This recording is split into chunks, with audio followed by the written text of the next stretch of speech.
For time squared in Star Trek The Next Generation, you have an interesting take on time travel and I guess the effects or mechanics of it, which is never addressed again. But it could be just unique to the circumstances here, and I think you can give them a pass on that. But basically, it's the interesting thing of where the ship's, cruising along. And then, hey, there's this shuttle floating out there. And like, hey, man, how did a shuttle get out here? It doesn't have warp drive and all that. And so they pick it up, and holy crap, it's one of ours. And then they open it, and there's Captain Picard in it. So Captain Picard, what? It was his double and everything. And as they go along, and then Data investigates the shuttle with Geordi and all that, and then it's like, everything's wrong with it and stuff. Eventually, it comes to that everything's backwards, and they're able to finally get a hold of its records, and it reveals images of Picard leaving the ship, and then the Enterprise being destroyed in this vortex. And that's it, and then the log says it's Picard's voice saying, well, I've just witnessed the destruction of the Enterprise. And like, holy crap. And they realize eventually that they're about, 6 hours from the event. And they've been given a view of their immediate future. And so as they're getting closer, the Picard doppelganger, he's all messed up. He's unconscious and they can't wake him up. Trying to wake him up damn near kills him. So everything's in reverse. But as they get closer to the moment of this event, the doppelganger Picard becomes more conscious, even though his mind is messed up because it doesn't fit within the era that it's now in. And the thing of it is, he's from the 6 hours in the future. He's already been through this event and concluded that he needed to leave the ship and tried to save it. It didn't work. The ship is destroyed and all that. And it pushes him back 6 hours into the past, but he's out of sync with it. So he can't just tell him what happened and whatnot. Plus, he can't quite comprehend what exactly is taking place. All he knows is that he's on the Enterprise and I need to get off. I'm the threat to the Enterprise and all of that. So what was the threat? Well, when they get to this vortex and they have no means, they try to escape it, nothing works. And then it keeps lashing out at the ship and it attacks Picard. And so they realize there's some sort of intelligence there. And it perceives Picard as the main leader to hit or what have you. And so that's when they conclude, he needs to leave. So the other Picard gets zapped by the vortex as well. So they realize, that's what led him to the conclusion. And off the two Picards go. And finally, current Picard realizes this was the wrong decision. So he pulls a phaser and shoots his other self, heads back to the bridge and decides they can't go back. They can't go around. Leaving the ship won't work because they've already seen what happens. So go right through it. So they dive right into the heart of the vortex and they escape. So there you go.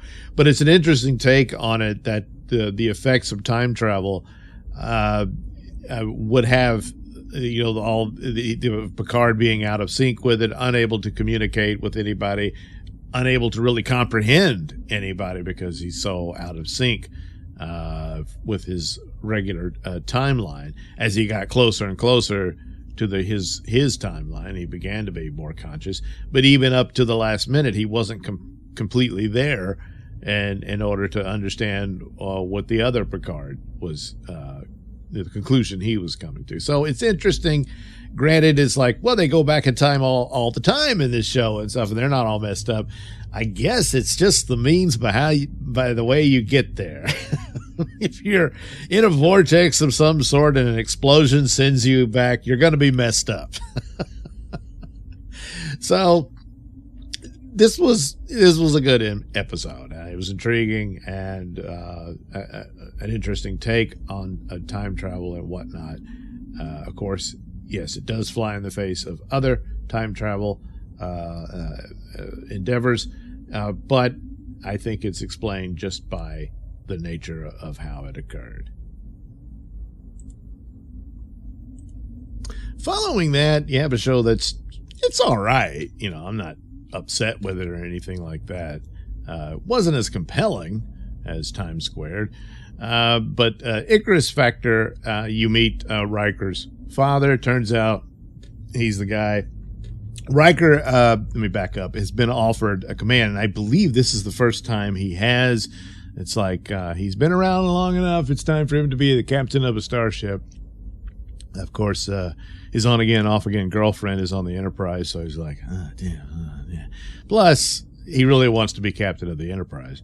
But anyway, he's offered a ship, and then I forget what the negotiation deal was, but it doesn't matter. His father shows up, and immediately you see the distance between them. And a lot of it had to do with Riker's mother had died when he was very young. And this obviously put his father in a very depressed state of mind, you know, and it was distant and difficult. He's trying to make up for it here. And the two of them lock horns, and quite literally, they do a gladiatorial fight.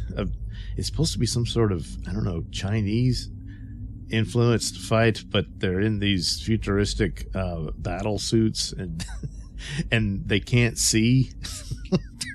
I don't know, but anyway, they do it, and they hash it out, and they're on good terms.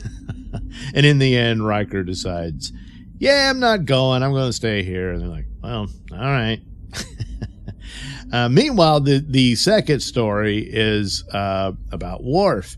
And, of course, Worf is all upset and angry and stuff about Riker leaving. And he's even made mention he might want to follow Riker to the ship. Stuff like that. He seems all, more grumpy than usual.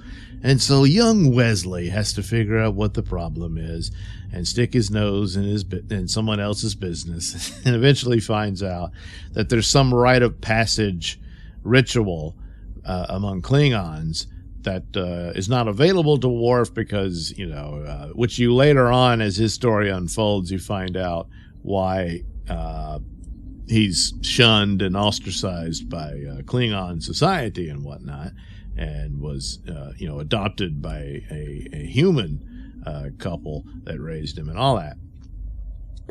But there's this rite of passage thing where you got to go through a gauntlet of being brutally, electrocuted by pain sticks. And so they set it up in the holodeck, and a group of, Wesley and some officers bear witness to it, because that's about the closest thing to family and friends that Worf has. And so he goes through it, and he's all out of breath and on his knees, and he's, thank you. Because, well, that's what they do, So, in a way, the theme, even though Worf's father is not mentioned entirely, but it is the business of becoming a man, and your father would be the role model and whatnot, and Worf missed out on, the rites of passage that his culture provides, and so his friends came through to give him that. Meanwhile, you have, of course, Riker and his father, and the distance between them finally, being crossed and brought together, and all of that. And so you get the theme of it, and it's not a bad episode. It's all right, and fine enough. And for season 2, which is, I've always been hard on season 1 and 2. But at rewatching it and going through it, and it's not just because I so hate new Trek, and that's not going to get better over time. But it's also paying attention and watching it and looking for things objectively and whatnot. Yeah, I was wrong. I was too hard, certainly on season 2. There's still a lot of problems here and there and stuff like that, but there's genuine efforts. And I always recognize that conceptually, the early days of Next Generation was sound. You know, they were pursuing and trying science fiction and what have you.